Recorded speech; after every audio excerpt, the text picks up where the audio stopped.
Stand up, New York Giants fans! Welcome back, Giants fans. Today I'm going to dive into the projected salary cap for the 2019 New York Giants, how we got here, and what we can do to try to fix it a little bit to try to potentially pick up some big free agents. Now, when you look at the salaries that the Giants have committed to next year's cap, it currently sits at $167 million. The cap is projected to be $195. So most people would say, okay, they got $28 million to spend in free agency. No, it's not that simple. That cap doesn't include the rookie contracts that are going to be coming in. It doesn't include re-signing guys like Jamon Brown. Most people think they'll bring back Jalapeno on a cost-effective deal. He only made about $550,000. Last year, he'll probably be our starting center because we're not going to have a lot of money to spend unless they draft the center in the draft, of course. And it doesn't include a lot of other things. We have to finagle money around to create cap space, and in this video, I'm going to get into it. All right, so let's start with the guaranteed money, the money that we know is going to be here. The dead cap space is going nowhere. So we got approximately $9 million in dead cap space. Now we're going to go to the rookie contracts. Last year, we spent approximately $10 million on our rookies.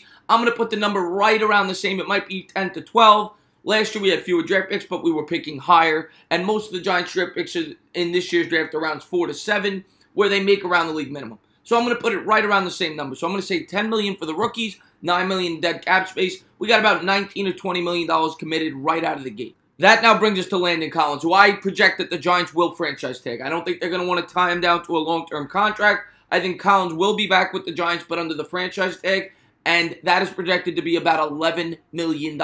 So that now brings us to approximately $31 million in cap. Now let's get to the 16 players that I know are going to be committed to this cap because they're either on too big of a contract, like a Nate Solder, they can't be cut. It would be way too big of a dead cap hit, or even an Odell Beckham, or someone that is just way too talented, Saquon Barkley, or someone that is just on a very cost-effective deal, someone like a B.J. Hill.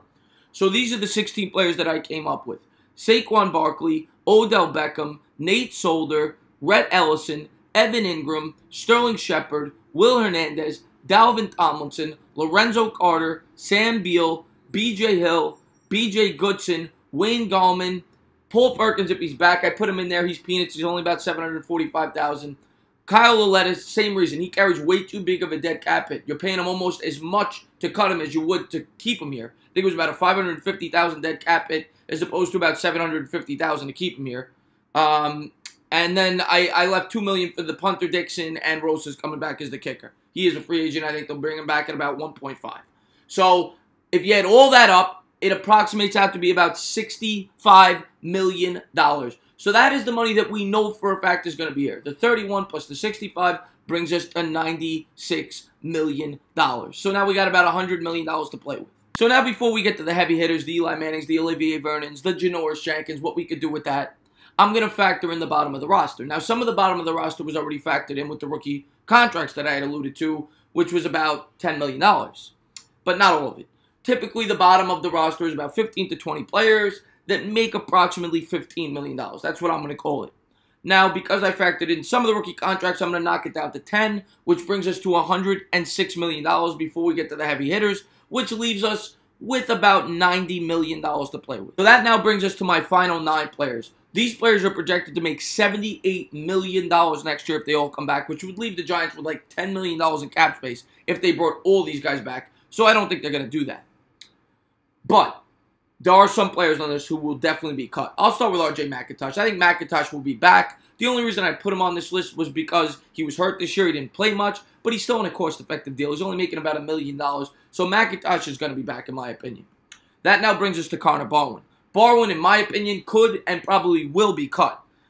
He would save the Giants about $1.5 million. He's set to make $1.8, $1.9. If you cut him, he costs you about $350,000. So I would cut Barwin. That saves us $1.5.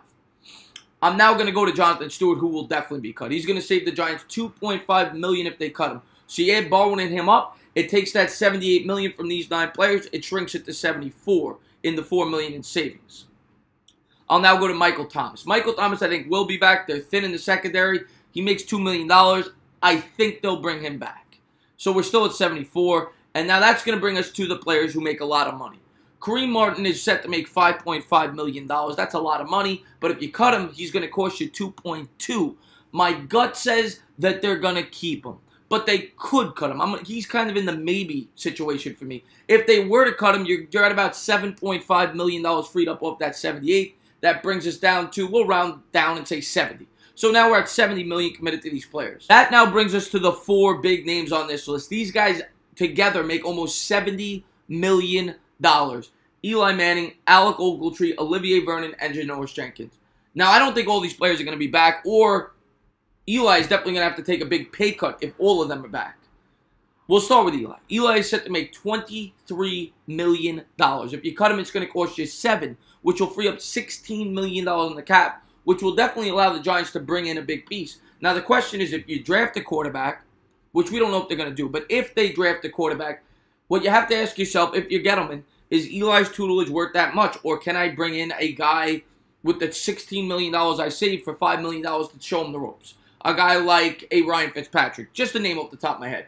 So that's the question you got to ask. If they were to draft the Haskins, if I was the GM, as much as I love Eli Manning, if he was not willing to take a pay cut and go down to $13, $14 million a season, the savings is just way too much. I could use that money to help my team. I would cut him. My gut says he's going to take a pay cut, but we'll see where that goes. That brings me to Vernon. Vernon cost them $19.5 million this year. That is absurd, and he still has 1 year left on it. I think next year he's going to be cut. I doubt he's cut this year because he's going to carry an $8 million hit. And you have to ask yourself, when he's healthy, is he worth $11.5 million? Because that's the difference. And I don't think you're going to find a DN for $11.5 million who's going to be as productive as he potentially could be. That's just my opinion. So I think Vernon will be back. And the same goes for Jenkins. Jenkins, even though he cost almost $15 million, he is a $7 million hit. In my opinion, you're not going to find a corner on the open market for $8 million. So I think those two will be back. And unfortunately, I don't think they're taking a pay cut.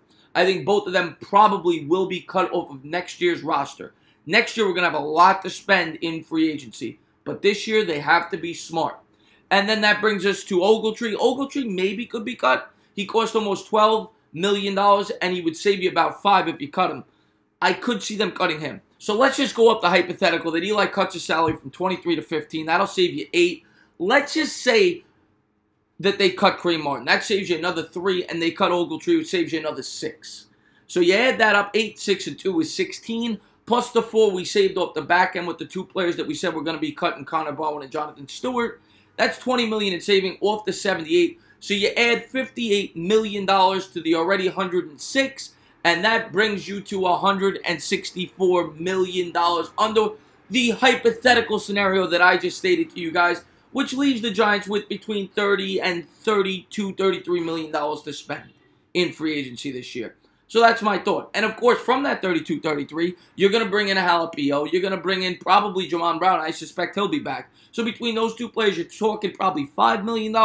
So that's going to leave them, after all that, about $25 million to spend. Maybe the Giants will be able to bring in 1 big-ticket free agent, but I doubt it. I think the big spending will be in the following year's season. So as always, guys, if you liked what you watched, please subscribe, drop a comment. Maybe give me a little thumbs up. Tell me what you think about free agency, who you want the Giants to target, and how you would go about handling this cap scenario. As always, cheers.